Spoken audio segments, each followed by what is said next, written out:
Boa noite, este é mais um vídeo de histórias de terror ao som da chuva. Inscreva-se no canal, curta o vídeo e logo após aproveite e assista aos shorts do canal. Garanto que vai gostar. Sem mais enrolação, vamos ao vídeo.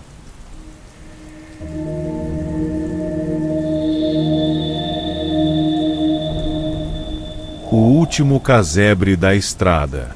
Viajar à noite nunca me incomodou. Eu gostava do silêncio da estrada e da sensação de liberdade ao dirigir sozinho. Mas naquela madrugada, algo aconteceu.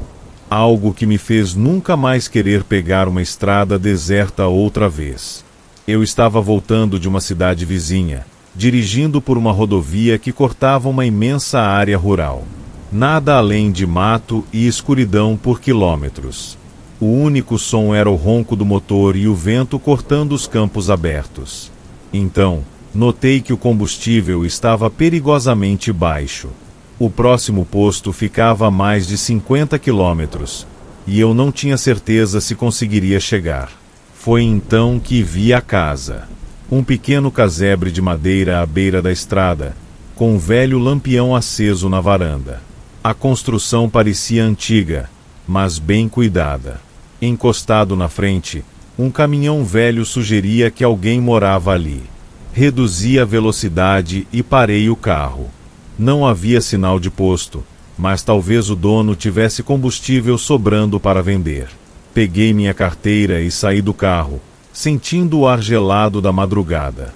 Caminhei até a varanda e bati na porta. Nada. Esperei um pouco e bati de novo, mais forte. Foi quando ouvi passos arrastados vindo lá de dentro. A porta se abriu lentamente, revelando um homem idoso. Sua pele era tão pálida que parecia doente, e seus olhos fundos me encaravam de um jeito que me deixou desconfortável. Ele não disse nada por um tempo, apenas ficou ali, parado, como se analisasse minha presença. Por fim, sua voz rouca quebrou o silêncio. Está tarde para estar na estrada. Eu sei, só preciso de um pouco de gasolina, respondi, tentando soar tranquilo. Ele não respondeu de imediato, apenas olhou para além de mim, como se observasse algo na estrada vazia. Então, fez um gesto para que eu o seguisse. Caminhamos até um galpão pequeno nos fundos da casa. O lugar estava cheio de latas de óleo, peças velhas e algumas ferramentas enferrujadas. Ele apontou para um barril ao lado. Pegue o que precisar. Agradeci e comecei a encher um galão, mas um cheiro forte e estranho me incomodou. Não era só gasolina, havia algo mais, um odor metálico, como ferrugem e carne podre. Olhei em volta e vi algo escuro escorrendo do canto do galpão. Um líquido espesso, vermelho, formando um rastro pelo chão de terra. Meu coração acelerou. O velho percebeu meu olhar e fechou a expressão. Você devia ir embora antes que fiquem sabendo que você está aqui. A forma como ele disse aquilo fez minha pele arrepiar. Peguei o galão e voltei para o carro o mais rápido que pude. Mas, quando passei pela varanda, vi algo pela janela. Havia uma mulher lá dentro, sentada em uma cadeira. Seu rosto estava coberto por um pano, e seus braços estavam amarrados ao descanso da cadeira com tiras de couro. Ela não se movia. A porta do carro estava destrancada. Entrei, coloquei o galão no banco de trás e liguei o motor. Mas antes que eu pudesse acelerar, senti algo. Um peso no banco do passageiro. Olhei de relance e vi a mulher. A mesma da casa, agora sentada ao meu lado, ainda com o pano sobre o rosto, ainda amarrada. O pavor tomou conta de mim. Meus músculos travaram, meu peito apertou, e por um segundo, achei que não conseguiria respirar. Mas então, o pano caiu. Não havia rosto. Nada além de pele lisa e pálida, sem olhos, sem boca, sem expressão. E mesmo assim, eu sabia que ela me observava. Pisei no acelerador com toda a força. O carro derrapou na estrada de terra e disparou para frente. Eu dirigia sem rumo, sem olhar pelo retrovisor, sem pensar em mais nada além de fugir. Depois de alguns minutos, finalmente olhei para o lado. O banco do passageiro estava vazio. Continuei dirigindo até o céu clarear, sem nunca mais olhar para trás. Mas até hoje, quando passo por estradas desertas à noite, sinto que ainda tem algo ali. Algo que me viu naquela noite e nunca esqueceu.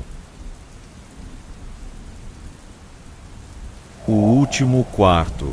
A viagem até o interior foi longa, cansativa. Minha família decidiu reformar a antiga fazenda do meu avô, abandonada desde sua morte.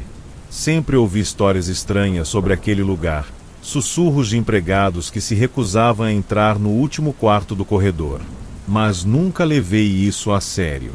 Agora, depois de anos fechada, era minha missão torná-la habitável novamente. Assim que cheguei, senti algo estranho no ar. O cheiro de madeira úmida, o silêncio absoluto, o vento que parecia soprar de dentro da casa, não de fora. Os primeiros dias foram normais. Limpei os móveis, tirei os panos brancos que cobriam os quadros antigos. Mas o último quarto continuava trancado. Nenhuma das chaves que encontrei servia. Achei estranho, mas não insisti. Na terceira noite, acordei com um barulho vindo do corredor. Passos lentos, arrastados. Peguei a lanterna e abri a porta do meu quarto, mas o corredor estava vazio. O som, porém, continuava, como se algo raspasse as unhas na madeira. E vinha do último quarto. No dia seguinte, decidi abrir aquele cômodo de qualquer jeito. Forcei a maçaneta, empurrei o ombro contra a porta. Nada. Então ouvi, do outro lado, um baque surdo, como se algo pesado tivesse caído.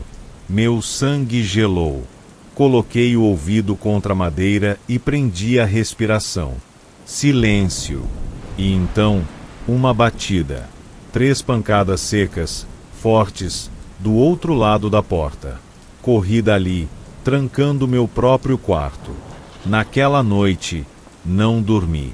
Na madrugada, algo mudou. O cheiro da casa ficou mais forte, podre. O vento agora carregava um lamento baixo, quase um gemido. Acordei com um arrepio na nuca e, ao abrir os olhos, vi. A porta do último quarto estava aberta. Um breu profundo preenchia o vão da porta. Nenhuma luz penetrava ali dentro. Meus instintos gritavam para eu correr, mas meus pés avançaram.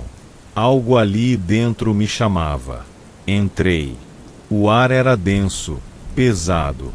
O quarto estava completamente vazio, exceto por um espelho antigo no fundo da parede. Mas algo estava errado. Meu reflexo demorou um segundo a mais para me imitar. Franzi o senho e levantei a mão devagar. No vidro, minha cópia sorriu. Mas eu não sorri. O pânico tomou conta de mim. Tentei correr, mas senti mãos geladas tocarem meus ombros. O espelho começou a vibrar, trincando nas bordas. Minha cópia estendeu a mão e falou meu nome. A voz era a minha, mas não era eu. Não lembro do que aconteceu depois. Acordei do lado de fora da casa, com o sol já alto. O quarto estava trancado novamente, como se nunca tivesse sido aberto. Mas agora, algo me observa. No reflexo das janelas, nas telas dos celulares, nos vidros dos carros. Meu reflexo nunca pisca ao mesmo tempo que eu. Ele sempre sorri primeiro. E toda noite, ouço as 3 batidas vindas do espelho. Na noite seguinte, decidi testar. Peguei uma câmera e gravei enquanto olhava para o espelho. Mas quando revi o vídeo, meu reflexo não me acompanhava. Ele piscava em momentos errados, movia a cabeça antes de mim. No final da gravação, ele não estava mais ali.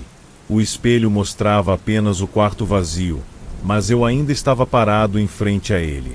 Um arrepio percorreu minha espinha. As batidas ficaram mais frequentes. Agora, não vinham apenas do espelho, mas também das paredes, do teto, do chão. Às vezes, acordo no meio da noite com a sensação de que não estou sozinho. Olho ao redor e tudo parece normal, mas sempre há um detalhe fora do lugar. Uma cadeira virada, a porta do guarda-roupa entreaberta. E o espelho sempre parece um pouco mais próximo da cama. Certa noite, tomei coragem para cobrir o espelho com um lençol.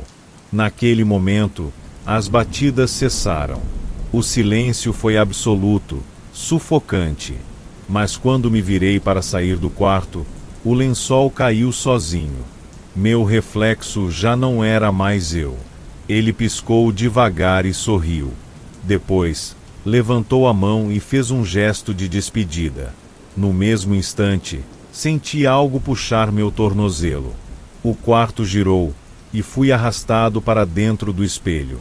Agora, eu estou aqui, olhando para você. E se você observar bem seu reflexo, perceberá que algo está errado. Você piscou primeiro, ou foi ele? A casa na fazenda.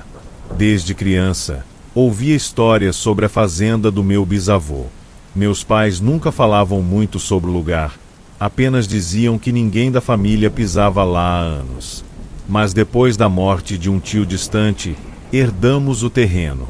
Meu pai, relutante, decidiu vender, mas antes precisávamos avaliar o estado da casa.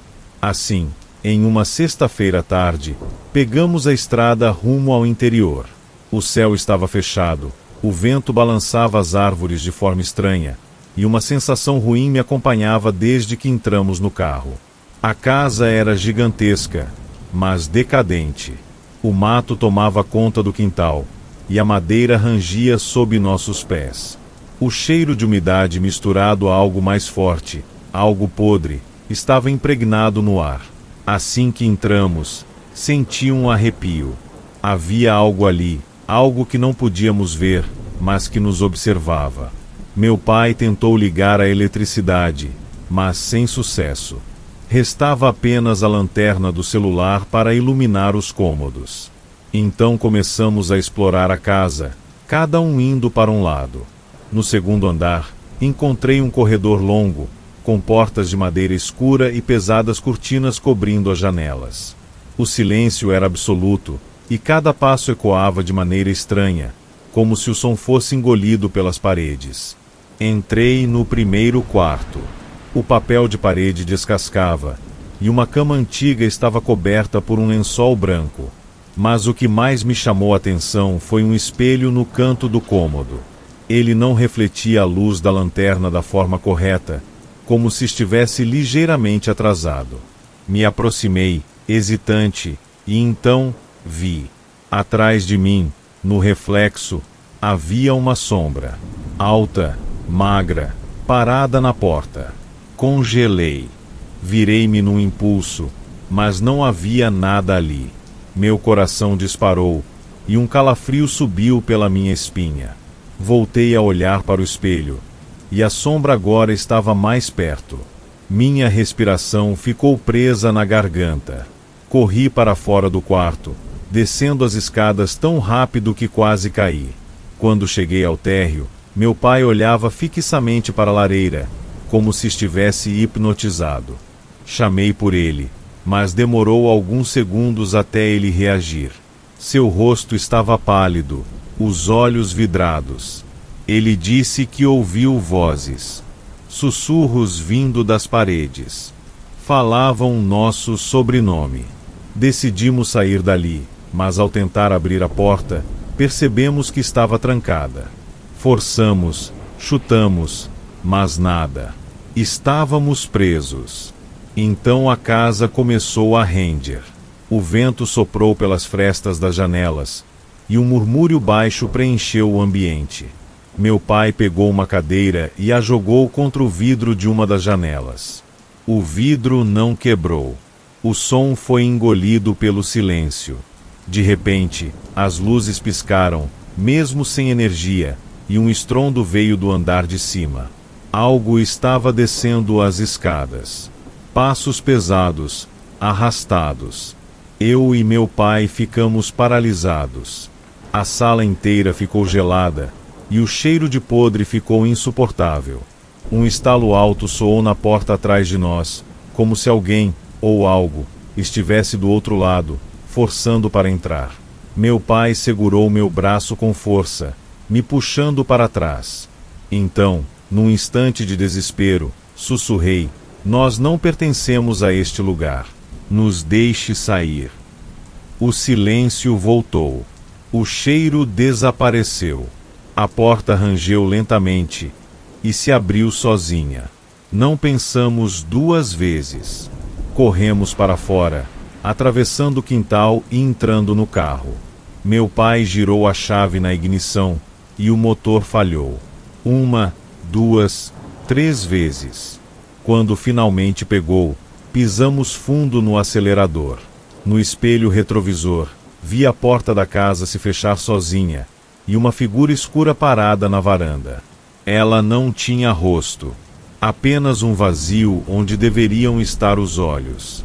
Nunca mais voltamos àquela fazenda. No dia seguinte, meu pai ligou para um advogado e vendeu o terreno sem sequer voltar para buscar nada. Mas, às vezes, à noite, ainda escuto o som daquela porta rangendo, como se ela ainda estivesse me chamando de volta. O ritual na fazenda.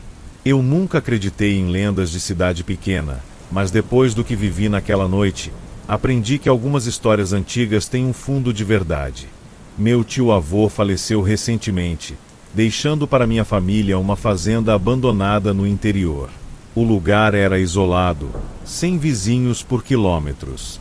Como estávamos pensando em vender, fui até lá com meu primo para avaliar a propriedade. O que encontramos foi muito pior do que imaginávamos. Chegamos no fim da tarde. O céu estava coberto de nuvens escuras, e um vento frio cortava a paisagem. A casa principal era velha e decadente, com janelas quebradas e madeira apodrecida. Mas o que mais nos chamou a atenção foi o celeiro. As portas estavam trancadas com correntes enferrujadas, e símbolos estranhos estavam desenhados na madeira. Meu primo achou que era coisa de algum morador antigo, mas aquilo me deu um arrepio. Começamos a explorar a casa. O cheiro de mofo e terra úmida tomava o ar. O assoalho rangia a cada passo. No escritório, encontramos um diário velho, com páginas amareladas e rasgadas. Meu primo leu algumas anotações em voz alta. Eram registros do meu tio-avô falando sobre coisas estranhas na fazenda. Sobre barulhos à noite, sombras entre as árvores e pesadelos recorrentes. A última anotação dizia: "Seja lá o que for, está no celeiro. Não devemos abrir. Não devemos libertá-lo." O silêncio entre nós foi absoluto. Olhamos um para o outro. Meu primo riu, dizendo que era apenas um velho enlouquecendo na solidão. Mas algo dentro de mim dizia para irmos embora. Antes que pudéssemos decidir, ouvimos um estrondo vindo do celeiro. Algo estava lá dentro. Pegamos uma lanterna e caminhamos hesitantes até as portas trancadas.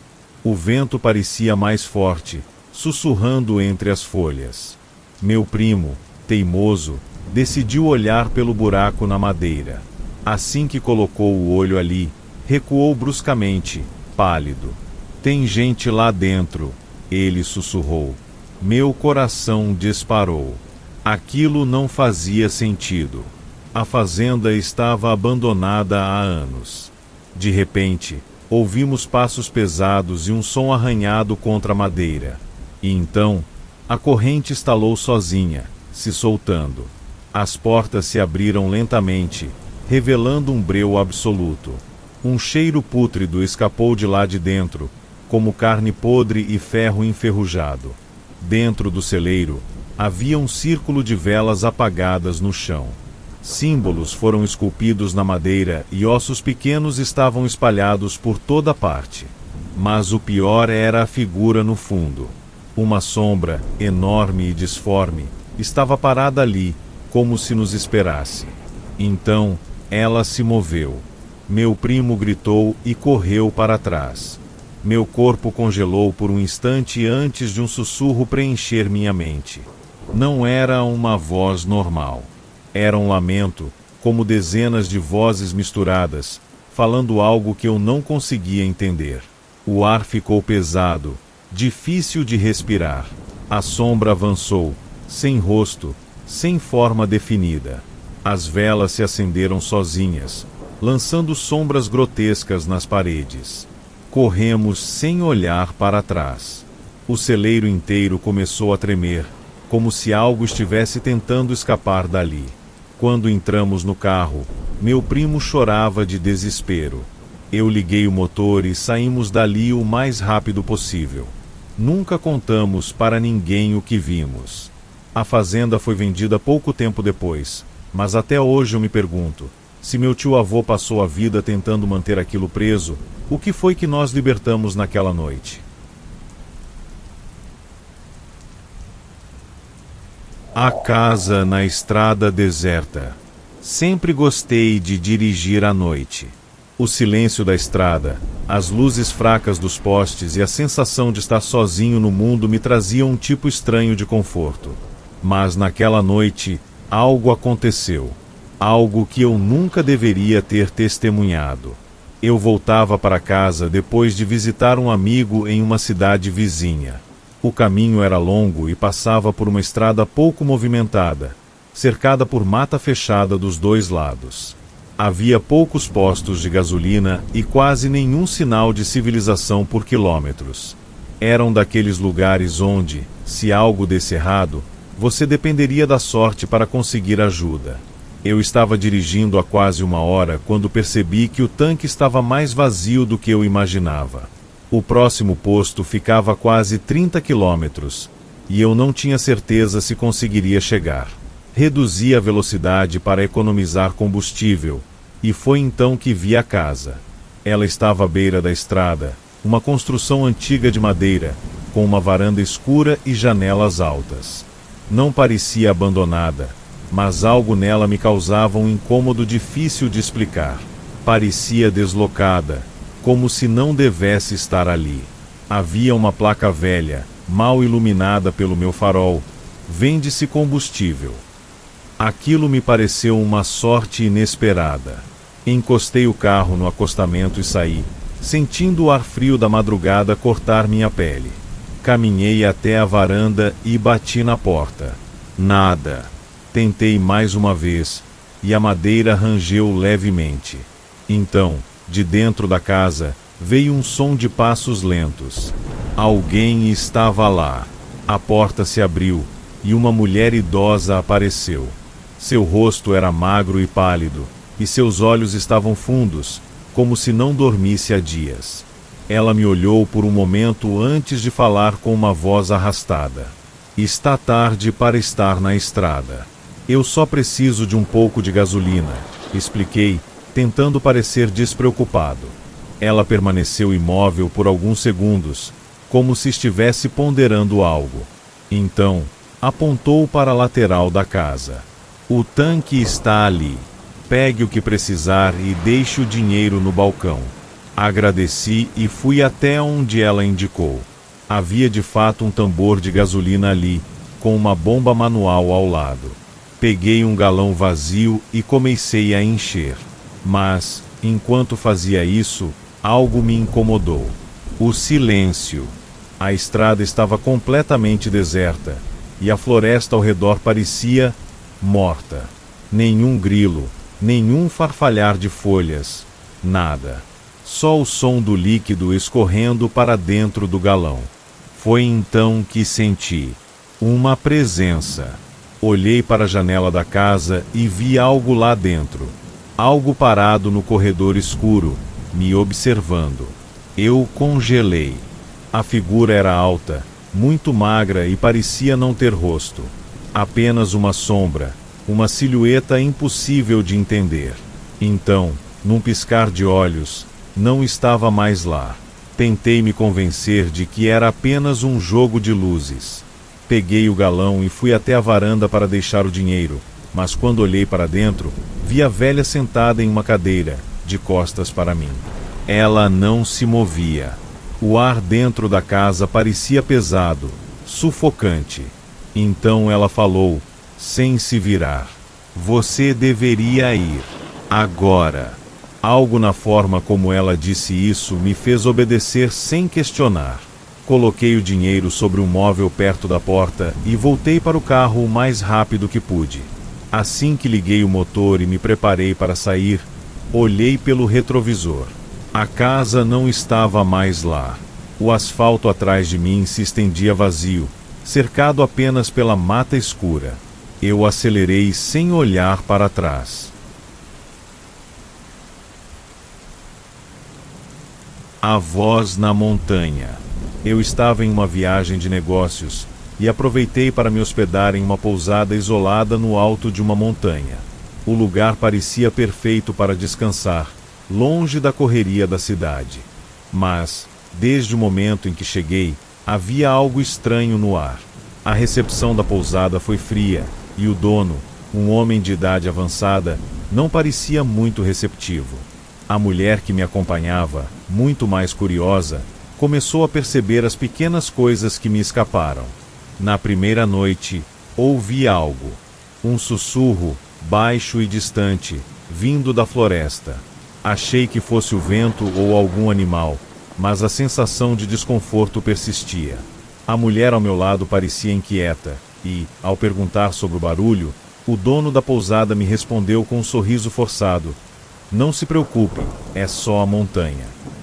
Fiquei com uma sensação estranha, mas não disse mais nada. Na segunda noite, o sussurro voltou. Era mais alto, mais claro, e agora parecia uma voz. De repente, o vento parou e o barulho aumentou, como se alguém estivesse chamando meu nome.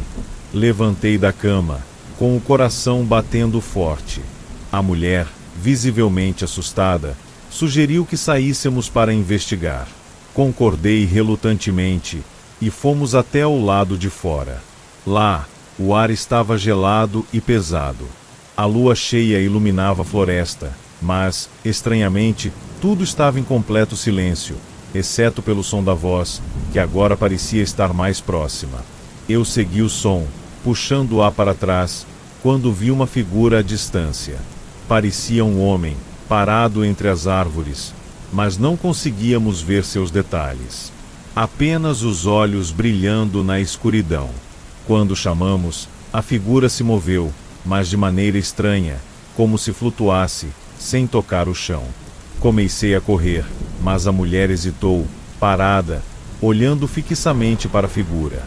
Foi quando ouvi uma voz clara, mais nítida do que nunca, vindo de dentro de minha cabeça: "Você não devia ter vindo." Eu gritei por ela, mas a mulher estava imóvel, como se estivesse hipnotizada. Corri até ela, tentando arrastá-la de volta para a pousada, mas algo parecia nos prender, como se uma força invisível nos segurasse. A figura se aproximava, seus passos não faziam barulho. O rosto era inumano, deformado, com um sorriso grotesco que tomava conta de sua face. Ele chegou até nós e, em um movimento rápido, desapareceu na escuridão. Foi então que percebemos, ao voltar para a pousada, que o dono da pousada já não estava lá. O lugar estava deserto, com sinais de que ninguém havia morado ali por muito tempo. Mas a sensação de que estávamos sendo observados não desapareceu. Durante a madrugada, a voz voltou, mais forte e mais clara. E, pela primeira vez, conseguimos entender o que ela dizia: a montanha nunca deixa quem entra em paz. Ao amanhecer, saímos correndo, sem olhar para trás. A mulher estava pálida, e sua mente parecia ter se quebrado por completo. Eu, ainda em choque, não sabia o que pensar. O que realmente aconteceu naquela montanha? A pousada desapareceu quando voltamos ao local no dia seguinte. Não havia vestígios de sua existência, como se nunca tivesse existido. Mas a voz, aquela voz, ainda ecoa em minha mente até hoje. Nunca mais voltei àquele lugar, e não sei se algum dia saberei o que realmente aconteceu. Mas, de alguma forma, sei que o chamado da montanha é real, e que ele nunca deixará quem ouviu seu sussurro em paz.